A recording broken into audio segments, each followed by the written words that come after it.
তুমি সেই দিন আরশে আজিমের নিচে ছায়া পাবে। কোন দিন? যেদিন কোনো ছায়া থাকবে না। কেন? কারণ মানুষ নানা ক্ষেত্রে জীবন কাটিয়েছে, সময় কাটিয়েছে। তুমি তোমার যৌবন, তোমার ওই সময়টা ইচ্ছে করলে অনেকভাবেই কাটাতে পারতে, কিন্তু তুমি আল্লাহর ভয়ে কাটিয়েছ। এই জন্য তোমাকে আরশে আজিমের নিচে ছায়া প্রদান করা হবে। সুবহানাল্লাহি ওয়া বিহামদিহি। আরেকটি বর্ণনায় এসছে যে 10 জন বৃদ্ধ মিলে যা ইবাদত করেন, একজন যুবক তার যতটুকু করেন, ওই একজন যুবকের ইবাদতের প্রতিফলে যদি 10 জন বৃদ্ধ ইবাদত করেন, ওই 10 জন বৃদ্ধের ইবাদতের চাইতে ওই যুবকের ইবাদত আল্লাহর কাছে পছন্দের। সুবহানাল্লাহি ওয়া বিহামদিহি। কারণ খুবই সহজ। যখন মানুষ বৃদ্ধ হয়ে যান, চাইলে অনেক কিছু করা যায় না, কিন্তু একজন যুবক চাইলে অনেক কিছু করতে পারেন। তাই তো কবি বলেছেন, এখন যৌবন যার, যুদ্ধে যাবার শ্রেষ্ঠ সময় তার, ইত্যাদি ইত্যাদি। কেন?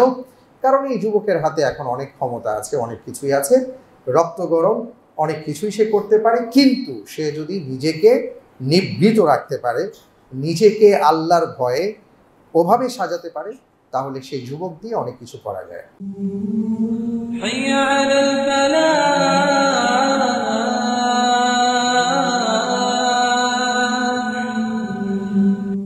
আমরা আল্লাহ রাব্বুল আলামিনের পক্ষ থেকে একটা জীবন বিধান পেয়েছি, যে জীবন বিধানের নাম হলো ইসলাম। পবিত্র কোরআনুল কারীমে আপনি যদি দেখেন, সূরাতুল বাকারার সূচনাতে, অর্থাৎ ইব্রাহিম আলাইহিস সালাতু ওয়াস সালাম সম্পর্কে আল্লাহ তাআলা বললেন, ওয়া ইয ইবতালা ইব্রাহিম রাব্বুহু বিকালিমাতিন ফাআতাম্মাহুন্না, যে আমি ইব্রাহিম আলাইহিস সালাতু ওয়াস সালামকে তার জীবনের নানা ক্ষেত্রে কিছু কঠিন কঠিন পরীক্ষা নিলাম, এবং সেই পরীক্ষায় তিনি উত্তীর্ণ হলেন, সম্পন্ন করলেন সুন্দরভাবে। তখন আল্লাহ রাব্বুল আলামিন তাকে বললেন, ইন্নী জাইলুকা লিন-নাসি ইমামা, যে আমি আপনাকে গোটা মানব জাতির জন্য নেতা বানিয়ে দিলাম, বা আপনাকে নেতৃত্ব প্রদান করলাম। ওই আলোচনার মধ্যেই ইব্রাহিম আলাইহিস সালাতু ওয়াস সালামকে আল্লাহ তাআলা কি কি পুরস্কার দিয়েছেন সে বিষয়গুলো কিছুটা উল্লেখ আছে। এর মধ্যে একটা হলো, আল্লাহ তাআলা তাকে অনুমোদন দিয়েছিলেন যে তিনি পবিত্র কাবা ঘরকে পুনর্নির্মাণ করবেন, এবং এই কাবাকে কেন্দ্র করে কিন্তু ওনার জীবনের অনেক বড় একটা পরীক্ষা গিয়েছে, একটা স্যাক্রিফাইসিং লাইফ আমরা দেখেছি। তো সেখানে তিনি এবং তার ছেলে ইসমাইল আলাইহিস সালাতু ওয়াস সালাম যখন পবিত্র কাবা ঘর পুনর্নির্মাণ করলেন, ভালো কাজ করার পরে দোয়া করলে আল্লাহ তাআলা দোয়া কবুল করেন। তো তিনি সেই সুযোগটা পরিপূর্ণভাবে গ্রহণ করলেন। আল্লাহ রাব্বুল আলামিনের কাছে তিনি তখন দোয়া করলেন, রব্বানা ওয়াজআলনা মুসলিমাইনি লাক ওয়া মিন যুররিয়াতিনা উম্মাতান মুসলিমাতান লাক। তিনি সেখানে যে কথাটা বললেন সেটা হলো যে উনি, আমার গাড়ি দরকার, আমার বাহন দরকার, আমার বাড়ি দরকার, আমার বাগান দরকার, আমার জমি দরকার, এগুলো কিছুই তিনি বললেন না।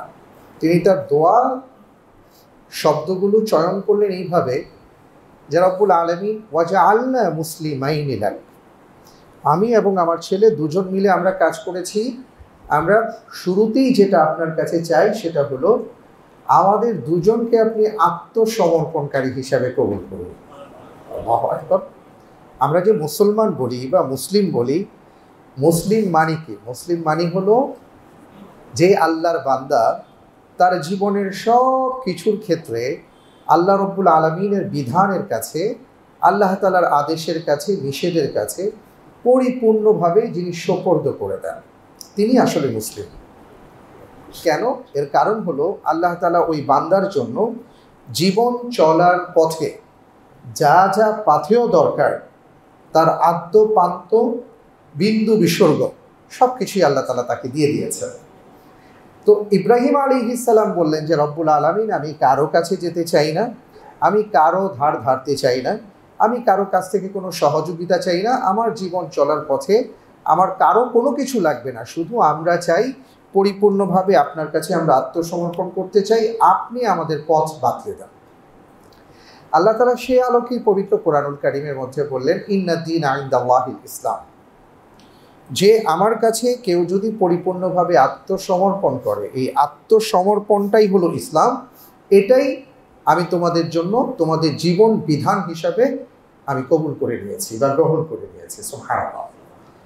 আমি এই কথাটা এই জন্য বললাম যে পৃথিবীতে আমরা আসছি, আমরা মুসলিম হয়ে আসছি বা আমরা মুসলিম দাবি করি, কিন্তু একজন মুসলিমের অনেকগুলো দায় থাকে, অনেকগুলো দায়িত্ব থাকে।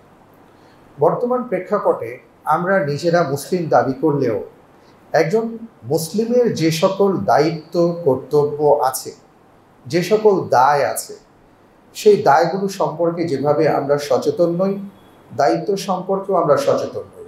কেবল দাবির ক্ষেত্রে আমরা সচেতন। আমাকে যদি কেউ বলে যে আপনি কি মুসলিম হতে পেরেছেন, আমার গায়ে লাগবে, আমার খারাপ লাগবে। কিন্তু সত্যি সত্যি যদি আমি নিজেকে দাবি করি যে তাই তো, আমি কি আসলেই মুসলিম হতে পেরেছি? কারণ মুসলিম মানেই তো যে আমার জীবনের সর্বক্ষেত্রে আমি আমার মালিকের কাছে আত্মসমর্পণ করার নাম। তা আমি কি আসলেই সেটা করতে পেরেছি? তখন কিন্তু প্রশ্ন দাঁড়িয়ে যায়। আমি এই কথাটা এই জন্য বলছি যে বিশেষ করে আমাদের বর্তমান যে সমাজে আমরা বসবাস করছি, বর্তমান যে অবস্থা চলছে, এই অবস্থাটা আমরা নিঃসন্দেহে বলবো সুখকর নয়। এই অবস্থার মধ্যে, এই পরিবেশের মধ্যে, পরিস্থিতির মধ্যে সর্ব জায়গায় একটা অস্থিরতা কাজ করছে। আমরা আমাদের পরিবার থেকে শুরু করে নিয়ে, আপনি আপনার নিজের কথা চিন্তা করুন, আমি আমার নিজের কথা চিন্তা করি যে আমি বাবা হিসাবে কতটা সফল, আমি সন্তান হিসাবে কতটা সফল, অথবা আমি অফিসের কর্মচারী, কর্মকর্তা, বস হিসাবে কতটা সফল, আমি সমাজের একজন মানুষ হিসাবে কতটা সফল, এবং রাষ্ট্রের একজন নাগরিক হিসাবে আসলে আমি কতটা সফল।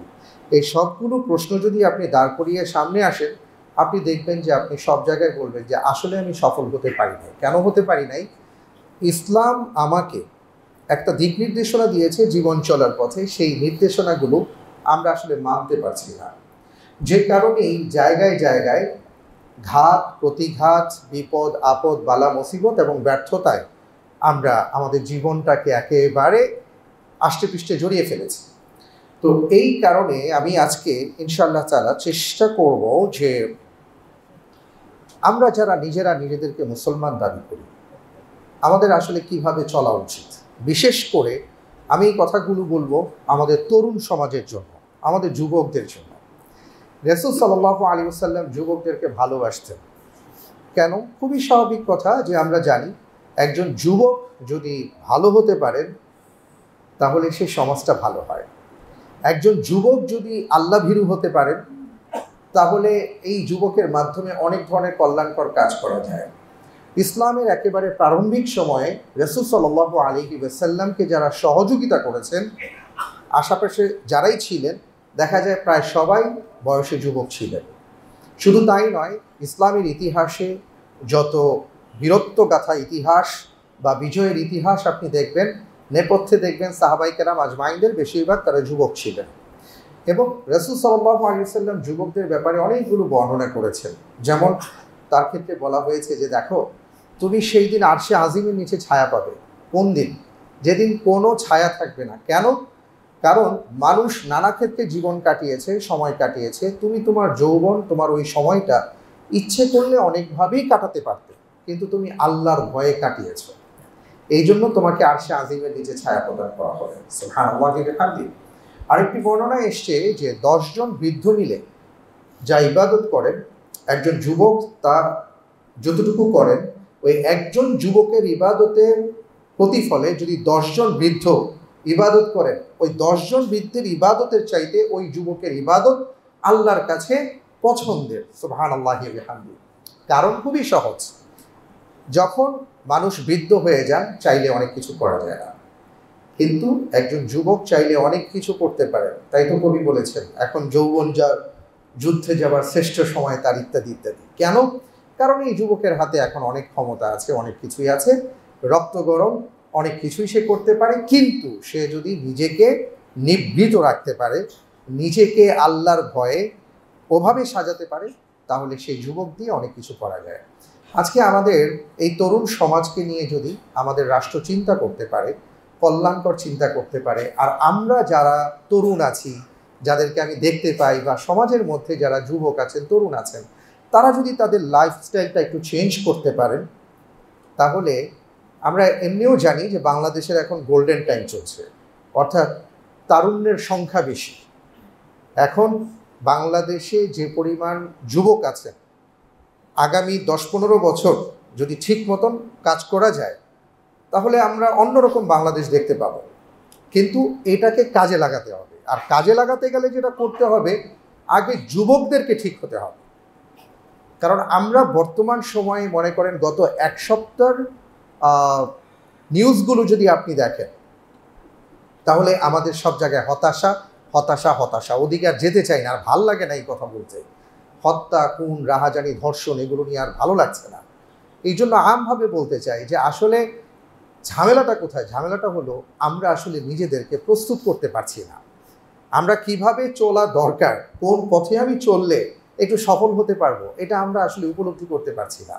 এই কারণে আমি আমার যুবক ভাইদের উদ্দেশ্যে এবং আমার তরুণী বোন যারা এখানে আছেন তাদের উদ্দেশ্যে কিছু কথা বলতে চাই। কারণ আপনারা যদি সঠিক পথ পন্থায় জীবনযাপন করতে পারেন, সমাজ, রাষ্ট্র সব কিছুই সুন্দর হবে এবং আপনারা হবেন অনুসরণীয়। এবং মা বাবার জন্য, যেটা মা বাবারা দোয়া করে বলেন যে আমাদের চোখের জন্য যেন শীতলকারী সন্তান হয়, চোখ শীতলকারী, আপনারা চোখ শীতলকারী হবেন, আমরা দোয়া করি আপনাদের জন্য। তো এই ক্ষেত্রে আপনাদের জন্য কি কি করণীয় আসলে একজন যুবকের ক্ষেত্রে এবং আশেপাশে যে সকল গার্ডিয়ানরা আছেন আমরা কি করতে পারি তাদের ক্ষেত্রে, বা আমাদেরও কি করণীয়, এই ব্যাপারে আজকে কয়েকটা কথা বলবো ইনশাআল্লাহ।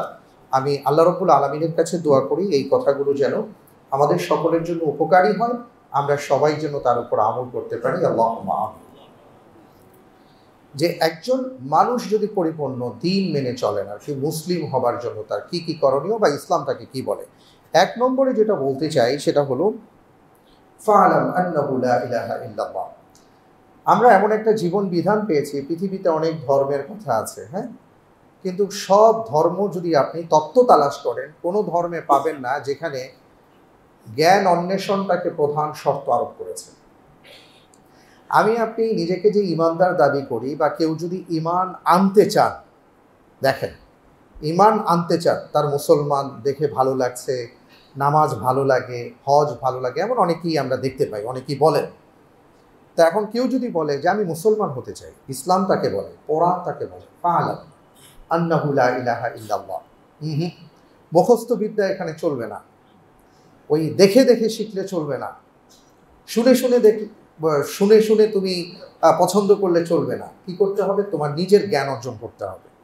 তুমি যেইভাবে একটা ব্যবসা করার আগে ব্যবসা সম্পর্কে নিজে ধারণা লাভ করো, তোমাকে 10 জন বললেও তুমি বলো যে না আমি একটু ভাই বুঝে নিই, আমরা বলি না? তুমি একটা জমি কেনার ক্ষেত্রে সবাই বললো ভাই জমিটা খুব ভালো, এই যে কাগজপত্র সব ওকে আছে, আপনি কি বলেন? আচ্ছা ঠিক আছে, আমি একটু যাচাই বাছাই করে নিই। অর্থাৎ এই জমি সম্পর্কে আমার নিজের একটা জ্ঞান দরকার, সেই জ্ঞানটা অর্জন করে নিই, তারপরে আমি জমি কিনবো কি কিনবো না ডিসিশন নিব। আল্লাহ রাব্বুল আলামিন কেউ যখন বলে যে আমি ইমানদার হতে চাই বা আমি মুসলমান হতে চাই, আল্লাহ তাআলা প্রধান শর্ত আরোপ করেছেন ফা'লাম আন্নাহু লা ইলাহা ইল্লাল্লাহ। তুমি ঈমান নামক এই বিশাল প্রাসাদে প্রবেশ করার যে প্রধান ফটক, যেই ফটকটার নাম হলো তাওহীদ, যেখানে কালিমা পড়ে প্রবেশ করতে হয়, এটা চাবি হলো কালিমা। এই কালিমা পড়ার আগে তুমি আসলে জেনে যাও লা ইলাহা ইল্লাল্লাহ মানে কি। আজকে তো আমরা অনেকেই মুখস্থ বিদ্যা লা ইলাহা ইল্লাল্লাহ মুহাম্মাদুর রাসূলুল্লাহ বলি, আশহাদু আল্লা ইলাহা ইল্লাল্লাহ ওয়া আন্না মুহাম্মাদান আবদুহু ওয়া রাসূলুহু বলি, আমানতু বিল্লাহি ওয়া মালাইকাতিহি ওয়া কুতুবিহি ওয়া রুসুলিহি ওয়াল ইয়াউমিল আখির ওয়াল কদরি খাইরি ওয়া শাররিহি মিনাল্লাহি তাআলা বলি। আসলে কি বলেন? আসলে কি বলি? এই যে বলি আমানতু বিল্লাহ অথবা লা ইলাহা ইল্লাল্লাহ, এই যে লা ইলাহা, ইলাহা বললেন, ইলাহ মানে কি? আপনি যে ইল্লাল্লাহ বললেন, এখানে যে আল্লাহ বললেন, আল্লাহ মানে কি? আল্লাহ তাআলা বলছেন এটা জানো, এটা বুঝো, এই সম্পর্কে জ্ঞান অর্জন করো, মুখস্থ বিদ্যা করো না। তার মানে হলো একজন মুসলমানের ক্ষেত্রে আল্লাহ রাব্বুল আলামিন আমাদেরকে যে প্রধানতম শর্ত জুড়ে দিয়েছেন সেটা হলো নামে মুসলমান, বংশ পরিক্রমায় মুসলমান, শুনে মুসলমান, দেখে মুসলমান, এইটা আসলে হবে না। জ্ঞান অর্জন করে মুসলমান হতে হবে। কেন? কারণ আপনি যখন ইসলামে প্রবেশ করবেন, আপনি যখন কোরআন খুলবেন, আপনি যখন রাসূল সাল্লাল্লাহু আলাইহি ওয়াসাল্লামের সিরাতটা দেখবেন, আপনি যখন রাসূল সাল্লাল্লাহু আলাইহি ওয়াসাল্লামের কথাগুলো শুনবেন, আপনি তখন এমন একটা জীবন বিধান পাবেন যে আপনি প্রাউড ফিল করতে বাধ্য যে এমন একটা জীবন বিধানের উপর আমি আছি। কিন্তু যদি আপনার জ্ঞান থাকে ভাষা ভাষা, আপনি কখনো জ্ঞান অর্জন করার চেষ্টা করেননি, আপনি জন্মসূত্রে মুসলিম, অমুক সূত্রে তমুক সূত্রে মুসলিম, তখন এক একজন একটা একটা কথা বলবে আর আপনি তখন হীনমন্যতায় ভুগবেন।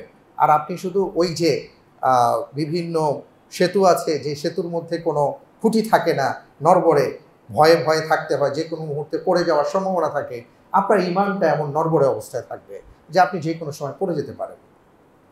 এই জন্য আমাদেরকে বলা হয়েছে যে তুমি প্রথমেই তোমার দিন সম্পর্কে জ্ঞান অর্জন করো। সুবহানাল্লাহ। কারণ একজন যুবক যদি মনে করেন তার দিন সম্পর্কে সে জ্ঞান অর্জন করে, তাহলে সে বুঝবে যে আমার মালিক একজন আছেন, তিনি হলেন আল্লাহ সুবহানাহু ওয়া তাআলা। মালিক যা বলেছেন তা শুনতে হবে। তা আমার মালিক কি বলেছেন? আমার মালিক বলেছেন আমার মাকে, আমার বাবাকে সম্মান দিতে হবে।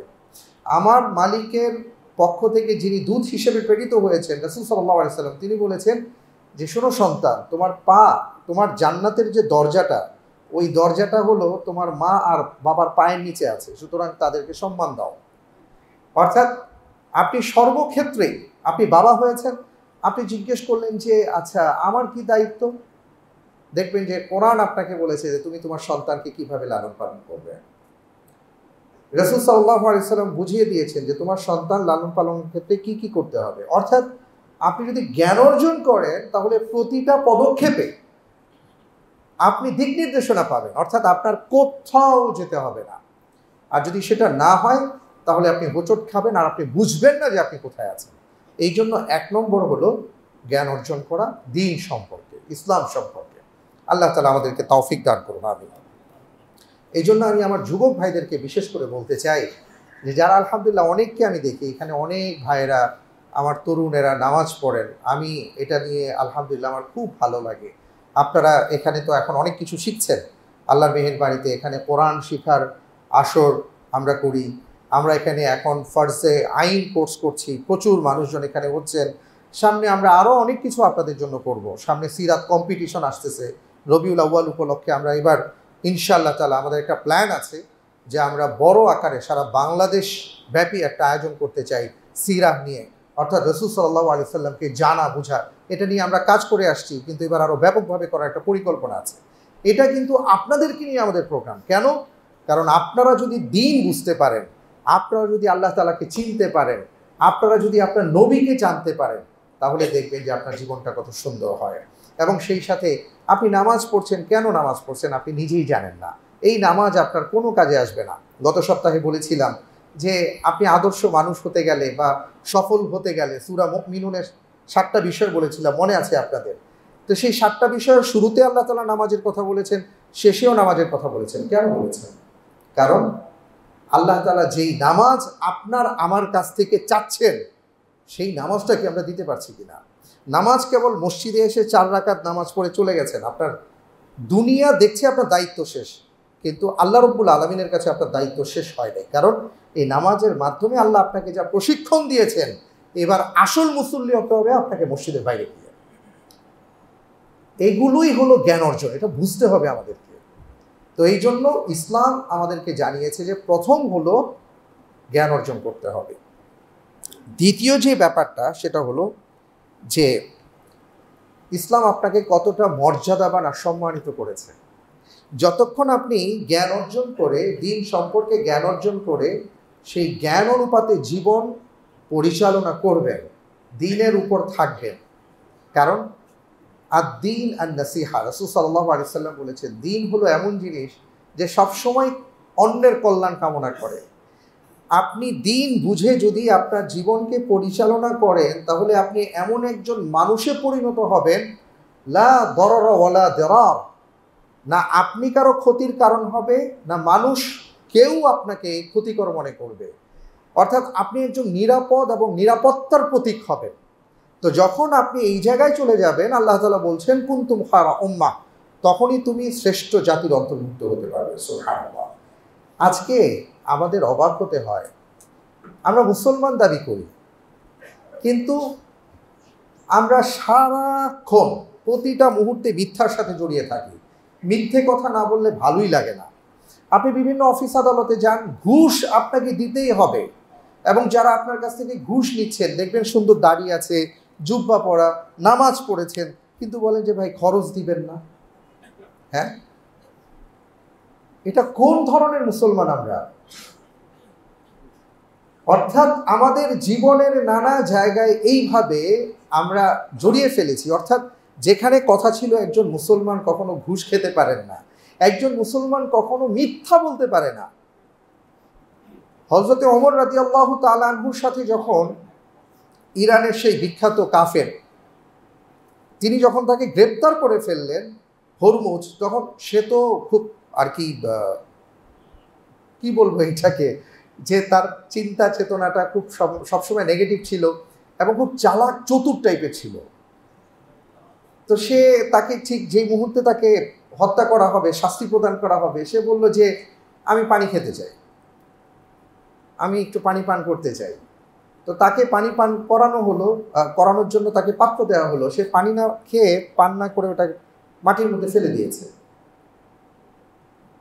তো যখন তার হাতে পানির পাত্র দেওয়া হবে, আশেপাশে যারা ছিলেন তারা বলছিলেন যে আমিরুল মুমিনিন, এ বড় দুষ্টু প্রকৃতির, এ কি না কি করে, একে দরকার নাই, আপনি আদেশ দেন। তো ওমর বিন খাত্তাব রাদিয়াল্লাহু তাআলা বলছেন যে না, তাকে সে পানি পান না করা পর্যন্ত তাকে হত্যা করা হবে না।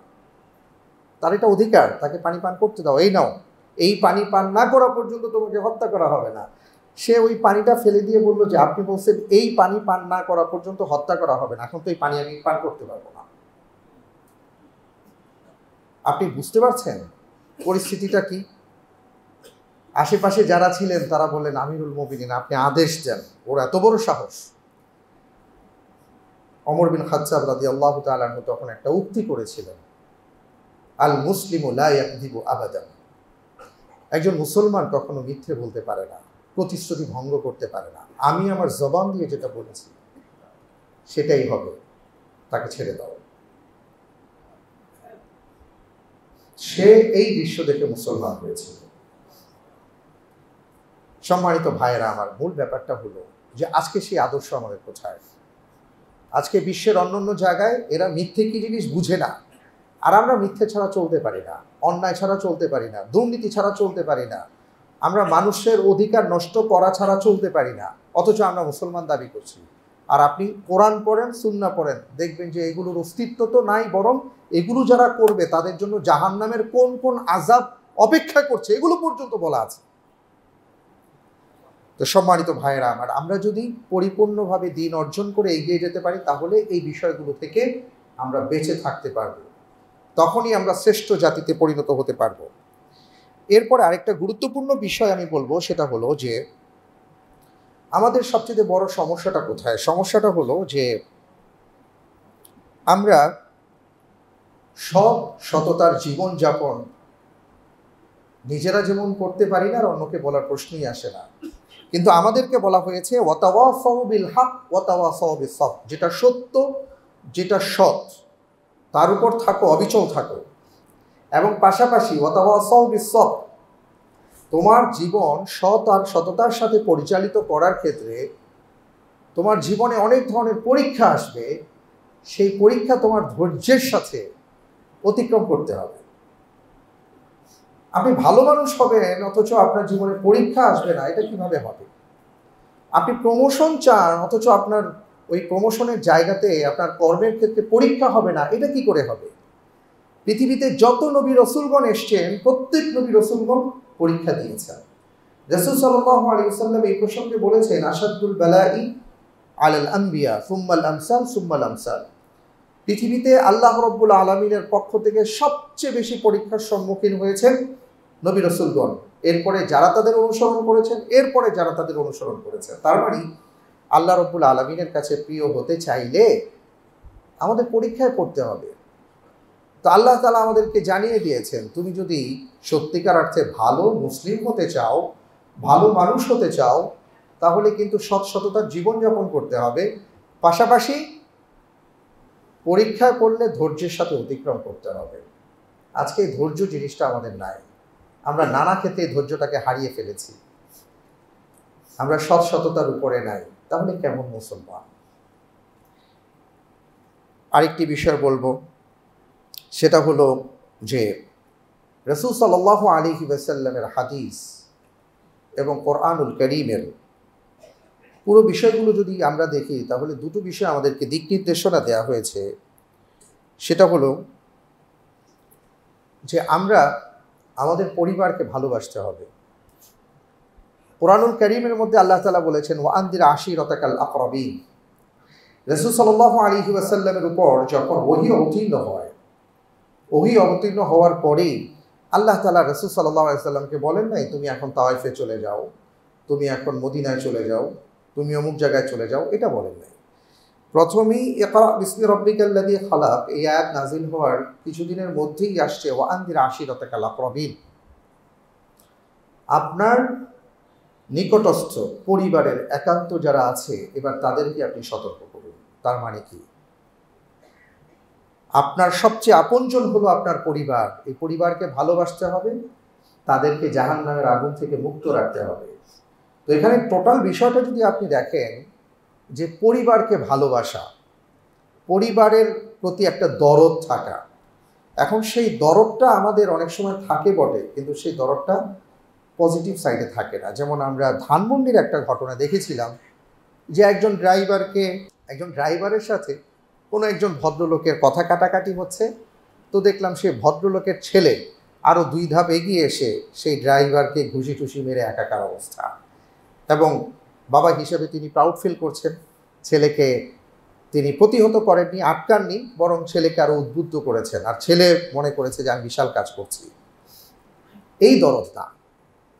দরদ হলো আপনি যেভাবে প্রতিদিন সকালবেলা আপনার সন্তানকে স্কুলে পাঠান, আপনার কলিজার টুকরোকে বা কলজে ছেঁড়া ধনকে আপনি বছরের পর বছর না দেখে থাকেন, তার একটা সুন্দর ভবিষ্যতের জন্য সে দেশের বাইরে চলে যায়। তো ওর সবচেয়ে ভালো বড় সুন্দর ভবিষ্যৎ হলো ওর জান্নাত। ওটার জন্য ওইভাবে আপনাকে গড়ে তুলতে হবে। আমরা সেটার দিকে কোনো নজর দিচ্ছি না, যার ফলে আমাদের সন্তান অনেক কিছুই হয়, কিন্তু আসলে জান্নাতের জন্য প্রস্তুতি নিতে পারে না। আর জান্নাতের জন্য প্রস্তুত হতে গেলে এই সকল গুণাবলী দরকার, এগুলো ওরা অর্জন করতে পারে না। কিন্তু আমরা কিন্তু অনেক কাজ করি। আমি 5 ওয়াক্ত নামাজ জামাতের সাথে পড়ি, আমার তাহাজ্জুদ মিস হচ্ছে না, আমি হজে যাচ্ছি, আমি জাকাতে যাচ্ছি, আমি দাওয়াতি কাজ করছি, অনেক কিছু করছি, কিন্তু আমার পরিবারের কোনো খবর নাই। পরিবারে আমি খাবার দিচ্ছি, সুন্দর বাসস্থান করে দিয়েছি, সবই আছে, কিন্তু সেখানে দিন নাই। তার মানে হলো আসলে মূল যে ভালোবাসাটা প্রদর্শন করা দরকার ছিল, আমরা যখন আমাদের সন্তানদেরকে শাসন করি, কেন করি? কারণ আমি আমার সন্তানকে ভালোবাসি, তাই শাসন করি। একই অপরাধ একজন করেছে, ওই অপরাধ আমার সন্তানও করেছে, আমি তাকে ধরবো না, কিন্তু আমার সন্তানকে আমি ভালো করে ধরবো। কেন তুমি এটা করেছো বা করো নাই? কেন? আমি আমার সন্তানকে ভালোবাসি বলেই তো শাসন করছি। এই শাসনটাও তো আদরের একটা পর্যায়। কিন্তু আমরা যেটা করছি, আমরা অনেক দিক থেকে আমাদের সন্তান, আমাদের পরিবারকে অনেক কিছুই দিচ্ছি, কিন্তু আসল আদরটা দিতে পারছি না, অর্থাৎ জান্নাতের জন্য আমার পরিবারকে প্রস্তুত করতে পারছি না।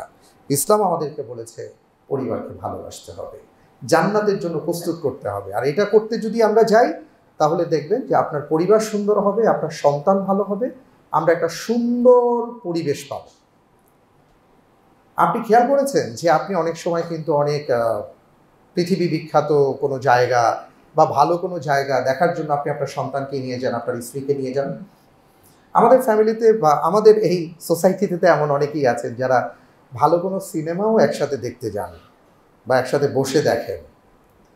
কিন্তু কোনোদিন কি আপনার মনে হয়েছে যে বাবা আসো তো, আমরা একটা সূরার তাফসীর শুনি একসাথে বসে বসে? এটা আমরা কয়জন করেছি? বাবা আসো তো, আমি জুমার নামাজে যাচ্ছি বা আমি ফজরে যাচ্ছি, চলো তো আমার সাথে মসজিদে চলো, আমি তোমাকে নিয়ে যাব। এইটা আমরা কয়জন করেছি? যদি এটা করতে পারতাম তাহলে এটা আসল কাজ হতো, কিন্তু আমরা আসল কাজ করছি না। সম্মানিত ভাই এবং বোনেরা, এই জন্য বলবো পরিবারকে ভালোবাসুন। আপনি একা কেন জান্নাতে থাকতে চান? পরিবারকে নিয়ে থাকবেন না? আপনি এখানে ফ্ল্যাট করেছেন কার জন্য? পরিবারের জন্য করেছেন না? আপনি তো একা থাকার জন্য করেন নাই। তাহলে আল্লাহ আপনাকে জান্নাত দিবে, কিন্তু একাকী জান্নাত পাইলেন আর পরিবারের অন্য সদস্যরা জাহান্নামে থাকবে, আপনি এটা বরদাস্ত করতে পারবেন?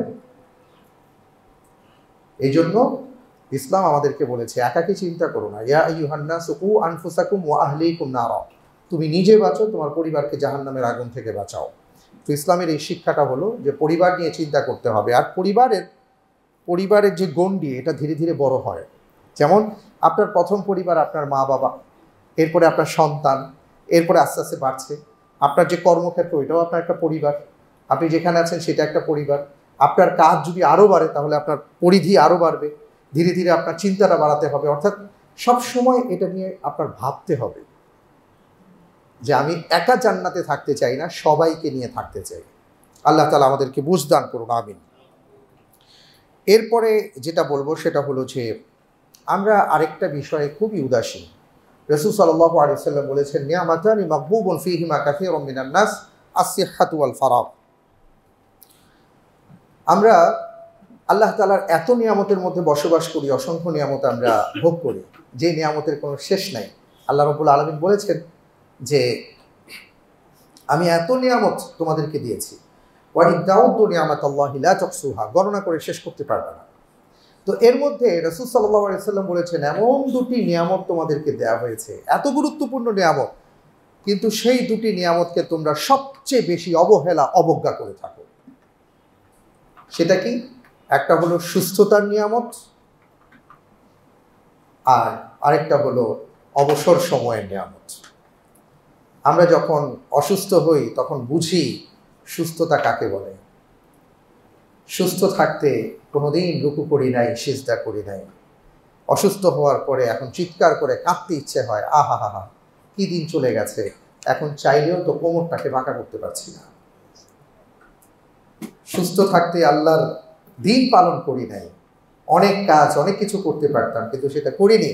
অসুস্থ হওয়ার পর মন তো অনেক কিছু চায় কিন্তু এখন আর করতে পারছি না। সেদিন একজন ভাইয়ের সাথে সাক্ষাৎ হয়েছিল, তিনি চোখে দেখেন না। তিনি কান্না করে দিলেন কথা বলতে গিয়ে যে আসলে আমি এমন সময় দিন বুঝতে পেরেছি যখন আমার আর করার কিছু নাই। এই চোখ দিয়ে এত কিছু দেখেছি কিন্তু আল্লাহর কোরআন দেখি নাই। কিন্তু আজকে যখন কোরআন দেখতে ইচ্ছে হয় এখন আর কোরআন দেখতে পাই না। উনি আর কি, ওনার চোখ দিয়ে দরদর করে পানি ঝরল। আমাদের তো তাই অবস্থা। আপনার আমার এই চোখের মতন এত বড় এত বিশাল নিয়ামত আল্লাহ দিয়েছেন, এই চোখ দিয়ে আমরা আসলে কি দেখছি, কি করছি? তো এই জন্য ইসলাম আমাদেরকে যেটা বলে সেটা হলো আল্লাহ তাআলা যে নিয়ামত দিয়েছেন আমাদেরকে, এগুলোর কদর করা, এটাকে সঠিকভাবে ব্যবহার করা। তার মধ্যে একটা বিষয় হলো যে যখন অবসর পাবো, অর্থাৎ দুনিয়ার কাছ থেকে যখন একটু ফারেক হব, তখন যেন আমি আমার মালিকের সাথে সম্পর্ক স্থাপন করার চেষ্টা করি। হয় একটু কোরআন পড়ি, অথবা একটু হাদিস পড়ি, অথবা একটু তাসবিহ তাহলিল পাঠ করি। কিন্তু আমাদের মধ্যে যেটা হয় সেটা হলো দূর সারাদিন অনেক কাজ করছি, এখন ব্যস্ত, বন্ধু বান্ধবদেরকে ফোন দিয়ে এই আসো, কে কোথায় আসো একটু আড্ডা জমাই, ধুমধারাক্কা আড্ডা ঠাড্ডা দিয়ে শেষ, এইভাবেই সময় চলছে। আসলে ইসলাম আমাদেরকে এটা বলে না। আপনার সময় আছে, এটাই তো আমি বলতে পারবো না। একজন মুসলমানের সময় থাকতে পারে, অবসর সময়। ইসলাম বলে ফাইদা ফারাগতা ফানসাব ওয়া ইলা রাব্বিকা ফারগাব। আরে তুমি যখনই দুনিয়ার কাছ থেকে কিছুটা ফারেক হয়েছো, অবসর পেয়েছো, সাথে সাথে তুমি তোমার রবের সাথে এবার সম্পর্ক তৈরি করো।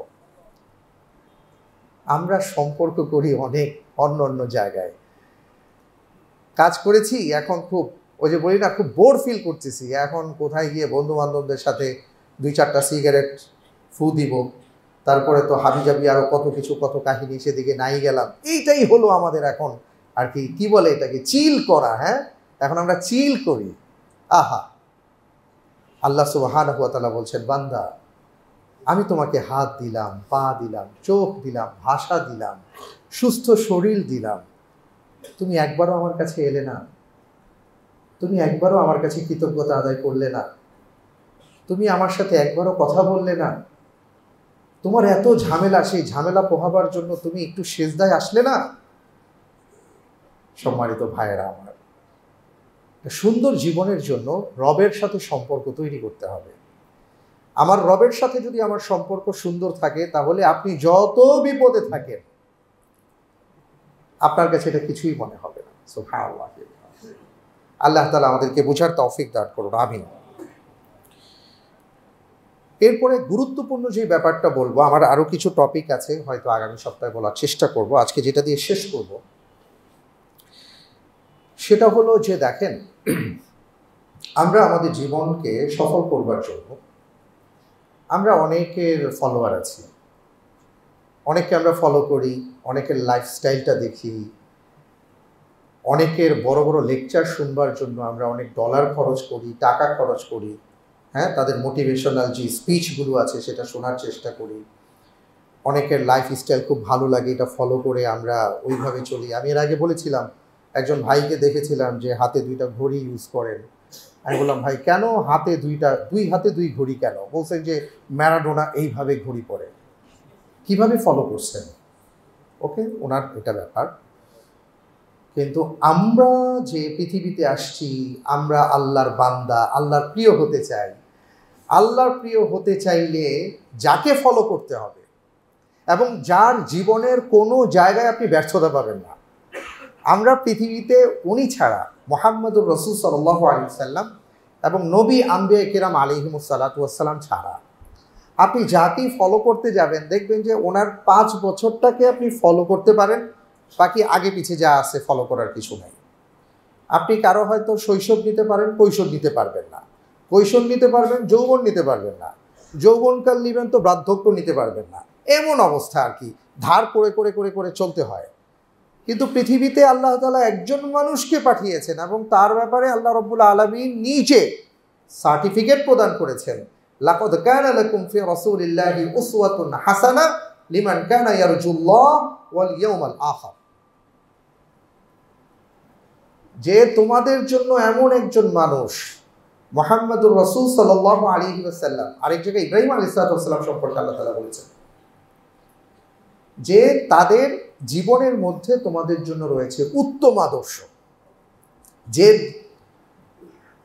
ইয়ারজুল্লাহ ওয়াল ইয়াউমাল আখির, যে আল্লাহ রাব্বুল আলামিনকে পেতে চায় এবং আখিরাতকে পেতে চায়। আমরা দুনিয়া পেতে চাই না, দুনিয়া এইভাবেই আসবে। আপনি যদি চট্টগ্রামে যান আর মাঝখানে যদি চিন্তা করেন যে আমি কুমিল্লা হয়ে যাব, কুমিল্লায়ও একটু থামবো, তো ওটার জন্য আলাদাভাবে আপনার চিন্তা করতে হবে না, ওই চট্টগ্রাম যাওয়ার পথেই কুমিল্লা পড়বে। তা আপনার মূল জায়গাটা যদি আখিরাত হয়, জান্নাত হয়, এইভাবেই আপনি দুনিয়াতে আছেন। ওই জান্নাতের জন্য উপার্জন করলে দুনিয়া কোন দিক দিয়ে আপনি পেয়ে গেছেন আপনি টেরই পাবেন না, এটার জন্য আলাদা সময় দিতে হবে না। তা আল্লাহ সুবহানাহু ওয়া তাআলা বলছেন যে তুমি যদি সফল হতে চাও, তোমার জীবনের সব ক্ষেত্রে যদি অনুসরণীয়, অনুকরণীয় কোনো কিছু দরকার হয়, এটা ছাড়া তুমি চলতে পারবে না, অবশ্যই দরকার। তাহলে যাকে তুমি ফলো করবে তিনি হলেন মুহাম্মদ রাসূলুল্লাহ সাল্লাল্লাহু আলাইহি ওয়াসাল্লাম। আপনার মনে প্রশ্ন আসতে পারে, কিভাবে ফলো করব? আমার ছোট্ট বাচ্চাদেরকে কিভাবে লালন পালন করব? এই ক্ষেত্রে কি তিনি কিছু বলেছেন? আপনি সিরাত পড়ুন, দেখেন রাসূল সাল্লাল্লাহু আলাইহি ওয়াসাল্লাম বাচ্চাদের জন্য কি কি করেছেন। আপনার মনে হয়েছে আমি তো বাবা হয়েছি, বাবা হিসেবে আমার কি দায়িত্ব? আপনি সিরাত পড়ুন। আমি তো স্বামী, আপনি সিরাত পড়ুন। আমি ব্যবসায়ী, আপনি সিরা পড়ুন। রাসূল সাল্লাল্লাহু আলাইহি ওয়াসাল্লাম কিছুদিন ব্যবসা করেছেন, দেখা গেছে যে তিনি যখন ব্যবসার পসরা বসাতেন তো সবার ব্যবসা গুটায় নিয়ে যাওয়া হতো। কেন? তো সবাই স্বীকার করতেন যে মুহাম্মদ রাসূলুল্লাহ সাল্লাল্লাহু আলাইহি ওয়াসাল্লাম, তখনও তিনি নবুয়ত প্রাপ্ত হন নাই, কিন্তু তার ব্যবসার নীতিমালাটা এমন ছিল যে কেউ আসলে উনি পণ্য বিক্রি করার আগে এটার ভালো কি আছে মন্দ কি আছে সব বলে দিতেন। তো সবাই সাথে সাথে ওইটা ভালো মন্দ সব জেনেছেন, ব্যাস সবাই ওনার কাছ থেকে পণ্য নিয়ে যেতেন, যে এর চাইতে বিশ্বস্ত মানুষ আর হতে পারে না। তা আপনি ভালো আদর্শ ব্যবসায়ী হতে চান এবং অসংখ্য নজির আছে, যাই হোক আপনি ওই একজনের কাছে আসেন। আপনি সেনাপতি হতে চান, ওনার কাছে আসেন। রাষ্ট্রপতি হতে চান, ওনার কাছে আসেন। আপনি কি হতে চান, আপনার কোন জায়গাটা দরকার, আল্লাহ তাআলা নির্ধারণ করে দিয়েছেন, নির্বাচন করে দিয়েছেন, তিনি হলেন মুহাম্মদ রাসূলুল্লাহ সাল্লাল্লাহু আলাইহি ওয়াসাল্লাম। সম্মানিত ভাই এবং বোনেরা, আফসোসের ব্যাপার হলো আমরা মার্কস পড়ি, লেনিন পড়ি, মাও সেতুং পড়ি, অনেকের মতবাদ পড়ি, অনেকের মতবাদ অনেকের কাছে ভালো লাগে, সব কিছু পড়ে শেষ, কিন্তু আসল যাকে পড়ার দরকার ছিল, জানার দরকার ছিল, এবং যিনি আপনাকে ভালোবাসেন, আপনি না আসতেই আপনাকে ভালোবাসা তিনি দিয়ে গেছেন। আল্লাহু আকবার। আপনি আসেন নাই, ১৫০০ বছর আগে আল্লাহ রাব্বুল আলামিনের কাছে তিনি দোয়া করে গেছেন। আল্লাহ বলছেন, তুমি কি চাও আমার কাছে বলো। উনি ওনার জন্য কিছুই চান নাই, উনি বলছেন আল্লাহুম্মা গফিরলি উম্মতি, আল্লাহ কিছুই না, আপনি আমার উম্মতকে মাফ করে দেন। উনি আপনার জন্য সব কিছু করে গেছেন এবং আপনার জন্য সব রেখে গেছেন। আপনি দুনিয়ার অনেকের কাছে গিয়েছেন, কিন্তু তার কাছে আপনি যাননি।